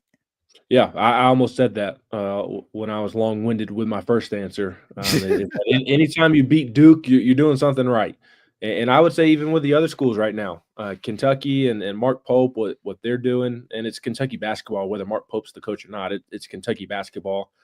John Calipari, I like the offseason he's having, and he's John Calipari at the end of the day, and Arkansas obviously has a storied tradition in basketball. Louisville is doing great things early on under Pat Kelsey, and Duke speaks for itself. And even Louisville's one that's probably a fringe blue blood in that tier 1 of blue bloods.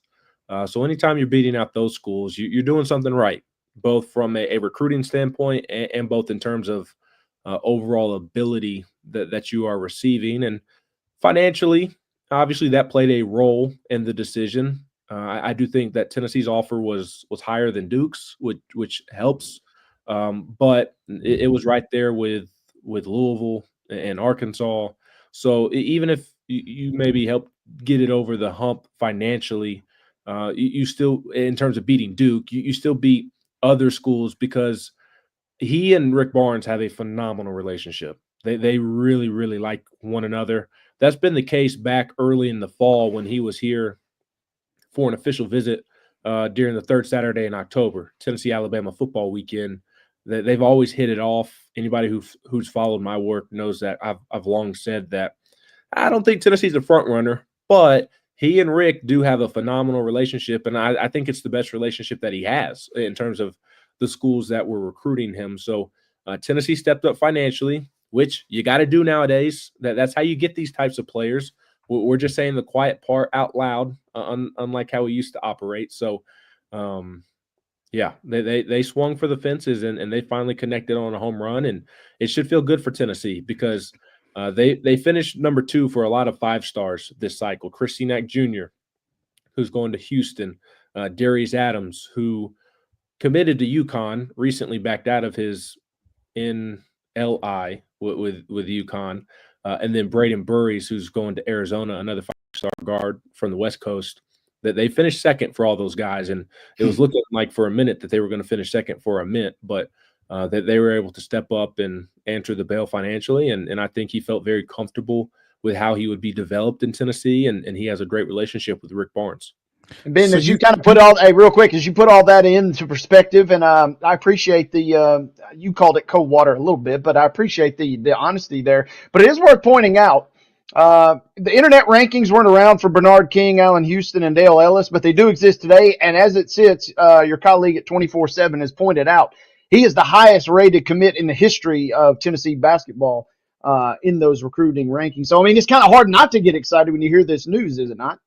No, absolutely. And fans should be excited. Again, I'm not at all trying to temper the excitement, but my point is anytime you hear, oh, the number 4 overall player in the country committed, he's going to – fans automatically think that he's going to come in and win SEC Player of the Year, National Player of the Year. He's going to lead Tennessee to a national championship, to the Final Four. He's going to average 30 points a game, 20 rebounds, 10 assists. He's going to block 5 shots a game.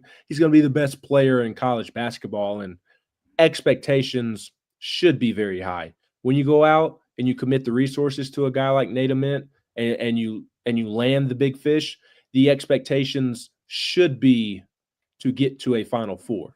But I don't think it's just going to be as easy as he shows up on campus, he breezes through non-conference play, and he breezes through SEC play and breezes through the NCAA tournament. My point is that there's going to be some growth there and development that needs to happen because he does have a thin frame, and he's going to have to add some strength, which I think he picked the best school for him in that regard. I mean, good luck finding a better strength and conditioning program than the one Tennessee has. It's phenomenal. So he's going to be in a great position at the end of the summer, entering preseason practice. I think he's going – I was telling my buddy this earlier today. I think he's going to have a season that follows the trajectory of a Kennedy Chandler and a Chaz Lanier, in which in non-conference play, you see what the hype is about. You see the raw ability, the raw talent, and then they get into SEC play. The start of SEC play is a bit rocky because it's their first year. For Kennedy, he was a freshman, obviously. He took freshman lumps. For Chaz, it was a new league. Not just a new league, but you're stepping up from a mid-major to one of the power conferences, and you're stepping up in a year in which the SEC was the best conference in the history of college basketball. He took his lumps in January. A lot of people were asking in early February, where is Chaz Lanier? He has not lived up to the hype. He needed time to make adjustments once he got into SEC play, and I think because Nate Ament needs to add some muscle, and he's going to be a freshman as well, like he's going to take his lumps as well. It's just not going to He's not going to breeze through his freshman year like you've seen with some of these other superstar freshmen. That's like Cooper Flagg was ready to play in the NBA this year. He didn't need to play at Duke this year. He could have played in the NBA this year and been perfectly fine with the Wizards or the Hawks, whoever had the number 1 pick last year. Nate Ament is not ready to jump into the NBA and be productive right now. Like there's some development that does need to take place. And again, that's part of the reason he picked Tennessee, because I think he realizes that, and I think that's the best spot for him to develop and be better. Just look at what Tennessee's done the last couple of years with its big-time talents that it went out and got in the offseason, whether that be through the portal or the high school ranks. Ben McKee of VOLS 24/7 joining us here on Main Street Sports today, presented by the Tennessee Orthopedic Alliance of Columbia. Ben, great news for the men's basketball team. Not so great news for the defending national champion baseball program on campus, dropping 2 of 3 to Kentucky this weekend after an 8-2 win on Friday night, falling 1-4 on 1-4. Good God. 4-1 on Saturday and 8-2 on Sunday, and the reviews weren't good. What happened? Well, a lot happened. A lot happened. They just played. I mean, to sum it up quickly, they played ugly baseball. They played sloppy baseball, but there were obviously a lot of nuances that went wrong for them within that overall big picture thought, and the pitchers didn't throw enough strikes. They did not do a good job of controlling the run game whatsoever. Too many errors in the field, too many mental mistakes, and then at the plate, I think that was the big surprise because we had seen the last couple of weekends it be a little rocky in the field. It cost them the A&M series the last time they were at home earlier this month. And then Reese Chapman kind of bailed them out in Oxford in Game 3 when he hit that 2-run go-ahead homer that gave them the lead in the series finale, and that proved to be the difference in the win and the series. But even at Ole Miss, they were sloppy in the field, struggled to slow down Ole Miss on the base pass. A lot of it's Marcus Phillips starting that second game of the weekend. He's allowed 8 stolen bases in each of his last 2 starts. Not combined, 16 combined in his last 2 starts. He allowed 8 at Ole Miss, and he allowed 8 this past weekend against Kentucky. So we had seen the sloppiness from the pitching staff, not throwing strikes, falling behind in counts, not slowing down the run game. We had seen the sloppiness from the defense in the field and the errors. What was different this weekend is on top of that, the offense just went totally cold on Saturday and Sunday. And I do think you have to give a lot of credit to Kentucky. They're a better team than I thought, at least watching them in person. We'll see what they do long term. But I was very impressed by them. Their antics are very annoying. They're always doing too much. Hold up, Ben. You covered that UT team from a few years back. It's different antics. It's not the talking on the field. It's the coordinated dances and chants in the dugout. It's the and this is more about their style of play, but they lead the SEC in hit by pitches by a lot, and it's because they just lean into it and not really called. And that's not at all why Tennessee loses. I'm just saying that like they have coordinated cheers in the dugout, and they're doing too much in the dugout that you don't typically see on a baseball field. Okay, it's very softball-esque, and that's not at all to say anything against softball, but they're 2 different sports. There's 2 different vibes in a dugout.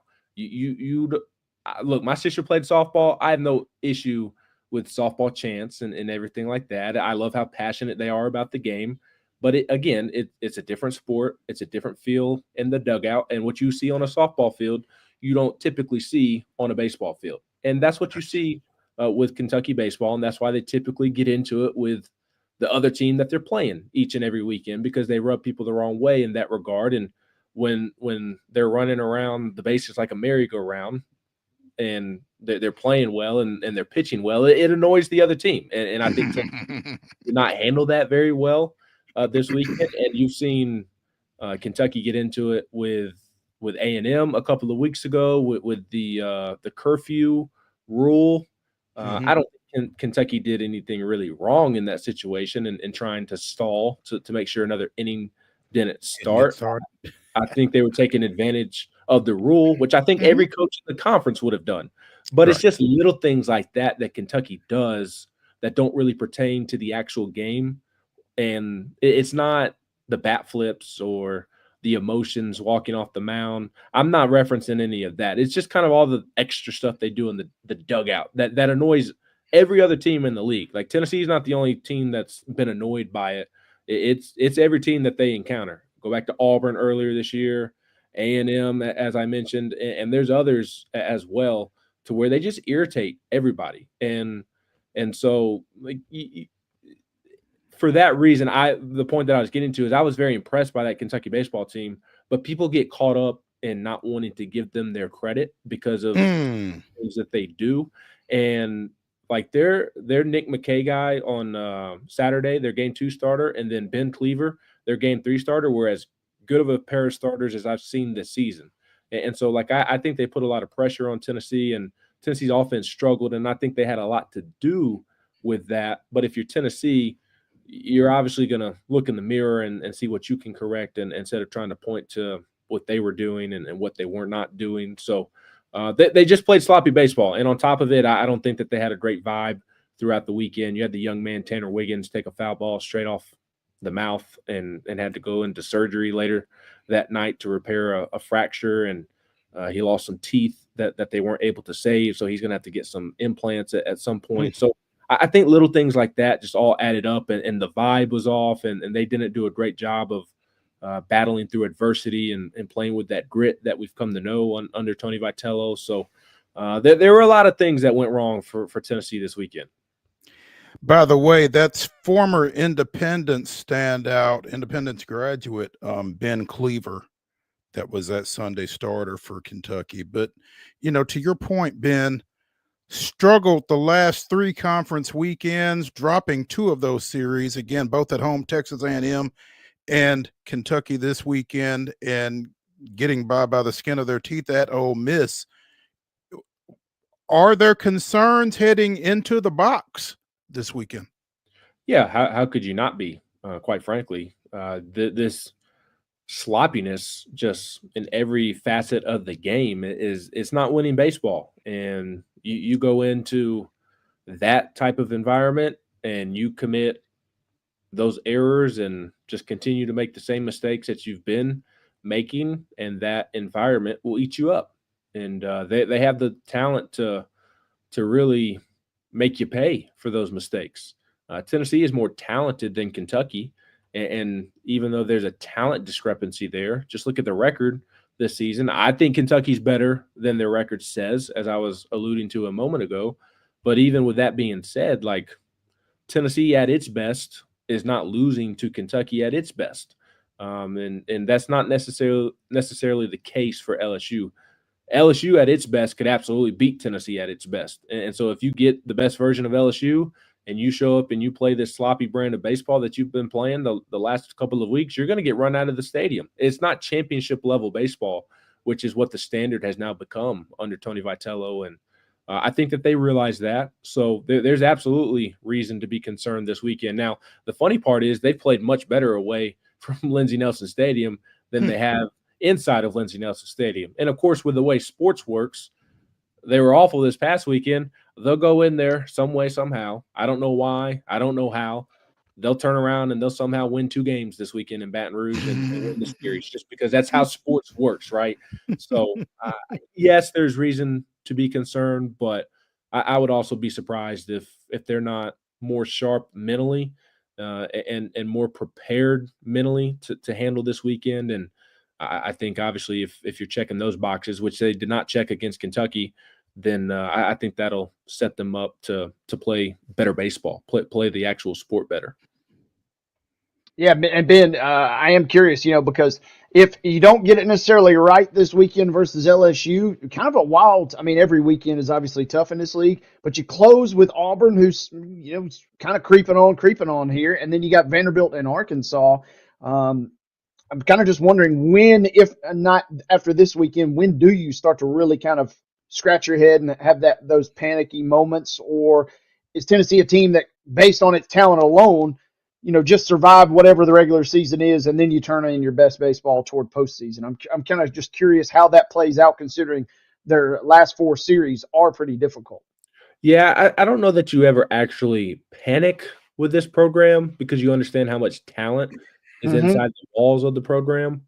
I think in order to set off the panic button, they would have to really lose a string of games here. I'm talking about losing every series, and even if they lost every series, like, I don't know that it would be time to panic even at that point. And obviously you wouldn't be feeling good, but like, you understand that once they get out of SEC competition, that maybe changes things, as we see every year with the NCAA baseball tournament. You saw it this year with basketball, teams beating up on each other in conference play, and they get outside of it and nobody can beat them. So I think it would take like a pretty lengthy losing streak, not just from a series standpoint, but a game standpoint, like a 5 to 7 game losing streak, like if something like that happened, I think it would be time to panic. But at the end of the day, there are legitimate concerns,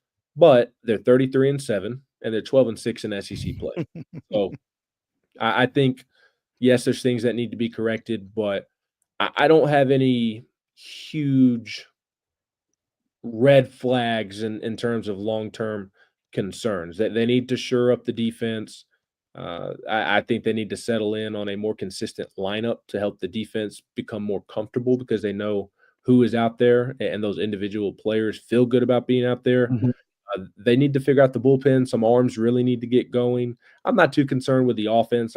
This was really the first weekend we saw the offense get shut down the way that it did. So I don't really have any thoughts on that until it becomes more of a trendy thing that we observe.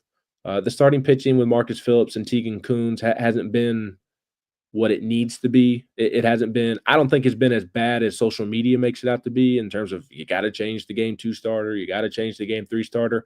I don't think they're quite there yet, but they do need more out of those guys. So there are legitimate concerns, but they're 33-7 overall and 12-6 in SEC play at the end of the day. And now it is, to your question, I mean, it's a really tough finish to the season. Auburn is really good, and everybody knows what Vanderbilt, LSU, and Arkansas is. So, I mean, they could absolutely lose each one of those series, but I think they'll win their fair share of them as well. And yes, things need to get cleaned up, but I still think that this team, just because of how much talent is on it, they're going to get better throughout the course of the season. They have a track record in which you should be optimistic about the back of their baseball card at the end of the day. So I think they'll be fine long term, but it's a gauntlet to finish things out. As you talk about Phillips and Coons, I think that the obvious question becomes, where is A.J. Russell right now? Well, a lot of people just want him to be thrown into one of those Saturday, Sunday starting roles, and I get it, right? Like I do some media with Will Heflin, former Tennessee pitcher, and he's always talking about how, like, yeah, I see what Liam Doyle is doing, but A.J. Russell's the best pitcher on this pitching staff. At minimum, they're equal. We joked earlier in a media availability this season with Cannon Peebles about how Liam Doyle has the best fastball from the left side in college baseball, and A.J. Russell has the best fastball from the right side in college baseball. So, and A.J. is going to be a high pick here very soon and make lots of money. It's his draft year. He'll go early. And so with that being said, you're not going to throw him into a situation before he is ready. And he got his first SEC action this weekend. He looked really good. That doesn't mean he's ready to be a starting pitcher. If you were to start him, it would be more in an opener role to where you can afford him the luxury of taking as much time as he needs to warm up, given the fact that he is coming off of Tommy John. But even if you were to put him in that role right now, he would still only pitch 2 innings, maybe 3 as he goes along here now. He's not actually, even though he's starting the game, he's not what people are thinking of in terms of a traditional starting pitcher. Yes, he's back. Yes, he looks good. That doesn't mean he's ready to give you 5 to 7 innings in a starting role on the weekend. Maybe he's there a month from now at the SEC tournament. Maybe he's ready at the start of the NCAA tournament a month and a half from now, and we can have those conversations then if Coons and Phillips still aren't pitching to their complete potential. But in the meantime, it's just about continuing to build him up. Right now, coming out of the bullpen, he can serve a really, really important role. They don't really have anybody. You have guys with potential. You have a Nate Snead who did really well last year and has done well for most of this year, but you need some more arms to emerge in the bullpen. And right now, AJ can really serve that role. And as Tony likes to say, 3 outs is 3 outs in SEC play. And 9 from him out of the bullpen, that's a huge deal. And who knows, maybe down the road you are able to insert him into the starting rotation. But right now he's not ready because there's a lot on the line for him this year, both for the team and both for him personally, long-term, financially. So they're going to be very cautious with how they use him. And just because he's back and looking good doesn't mean they're going to throw him into the rotation. I would expect that he again, it would be another month or so before they even entertained that idea. Got you. Ben McKee of GoVols 24/7 joining us here on Main Street Sports today, presented by the Tennessee Orthopedic Alliance of Columbia. And Ben, we would be remiss if we let you get off of here without getting your thoughts on the latest news from the West Coast, where Nico Iamaleava, and hopefully that'll be the last time I have to pronounce it, is now a Bruin. It's been quite the couple of weeks, a week and a half, I guess, or so of that storyline. I like that Tennessee moved on from Nico. He was just continuing, and when I say he, I'm talking about the whole family.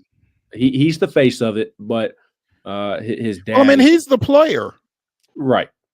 And he has responsibility in this. He's not blameless, but I do think his dad has been the biggest issue, is the driving force behind everything that has happened.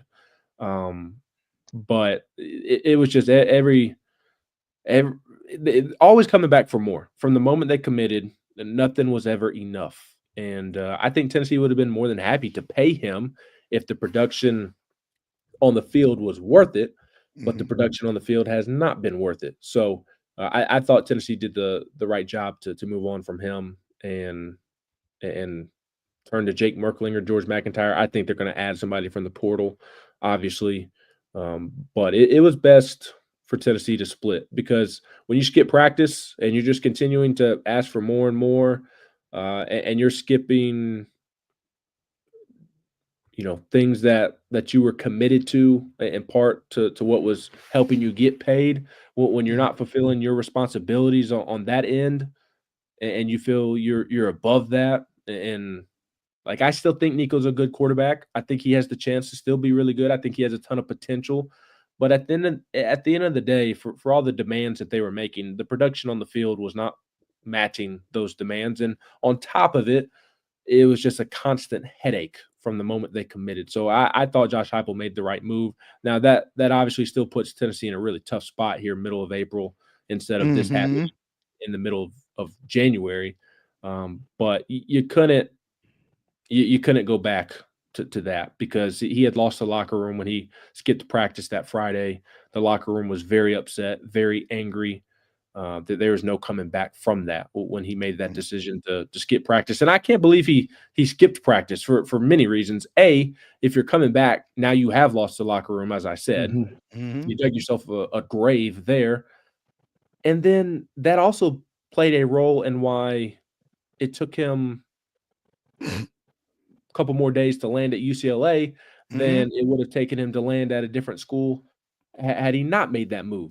I think that really waved the red flag in the air to other programs that, man, this young man and his dad are really an issue when they're skipping practice. I think skipping that one practice, the last one, if he just would have kept his mouth shut, showed up at practice, gone through the motions of the spring game, I guarantee you they would not have lost as much money as they did. Somebody would have given him the money that they were looking for until he skipped that practice.